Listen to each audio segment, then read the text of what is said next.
Argylle is a new film from Matthew Vaughn, the man behind Layer Cake, Stardust, Kick-Ass, the Kingsman movies, X-Men First Class, so many great films. And it's about a reclusive author who writes novels about a secret agent and a global spy syndicate who realizes the plot of the new book she's writing has started to mirror real-world events in real time. Bryce Dallas Howard plays this author, and one of my favorite things about Argylle immediately is the way it explores how a writer might see their world. How they imagine what they're creating on the page, but also how they look around in real life and sometimes insert their creations into real life. In this case, Matthew Vaughn found a really creative way to show how her brain is working while she's writing, imagining her character saying certain things and then thinking, no, that's just not working. Actually seeing the words on the page fall away and the hero of her story looking at her in the eye and wondering why she has writer's block and what she's going to do about it. And any writer who's ever been in that situation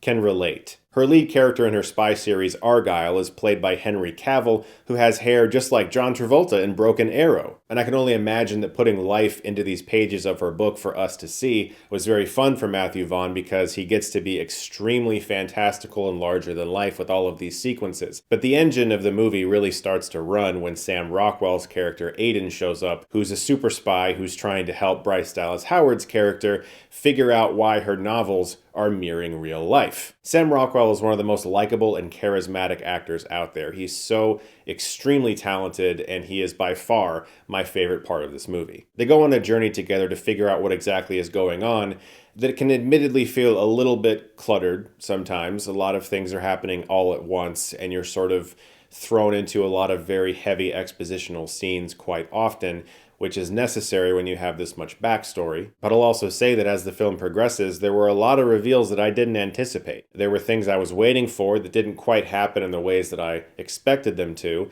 and other times things happened about the way I expected them to. It's a bit of a mixed bag when it comes to surprises. There's one fairly big one that worked very well for me, but other than that, I found that I was able to pretty much see where the rest of it was going. Besides the excellent casting, where the movie really stands out is its action sequences. Obviously, Matthew Vaughn has directed some really great action scenes in the past, and there's a few very impressive ones here, namely one involving skating. I don't want to give anything away, that's all I'll say. It was quite mind-blowing, and knowing that it's a combination of actors and doubles and CGI and some truly, truly masterful stunt work made it all the more exciting for me to watch. Although I will say that I do think there's a bit of an overuse of CGI elements. I have to give major props to Matthew Vaughn's stunt team. They are terrific. They are taking some very nasty looking falls that look bone breaking. Really impressive work. But I will say that the CGI elements that are sometimes utilized around these stunts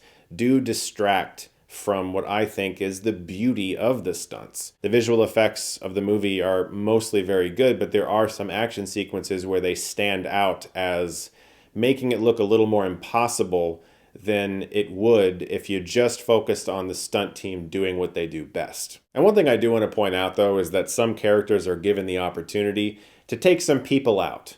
Some people who are giving them a really hard time, and they could just end it. But they choose to incapacitate the person instead and leave, and you know they're coming back, and you have to sit back and wonder, why aren't they taking that opportunity?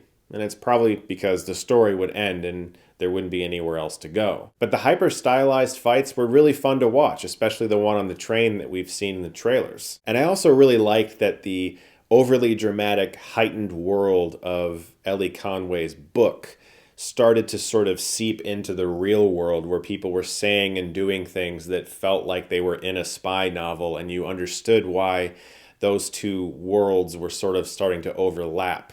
And it's a really unique way of approaching how a person might imagine a world and then being faced with having to deal with that actual world in real life, and what elements of both would coalesce. And also be sure to stay for the end credits, because there's something in there that could make for very interesting developments in the future. I'm also very excited to say that I was able to interview Matthew Vaughn on my pre-production podcast, and that episode is going to go up on Friday. He was a joy and a pleasure to talk to, and I can't wait to share that with you guys. Thank you so much, as always, for watching. Look forward to more videos very soon, and if you like this, you can click right here and get Stuckmannized.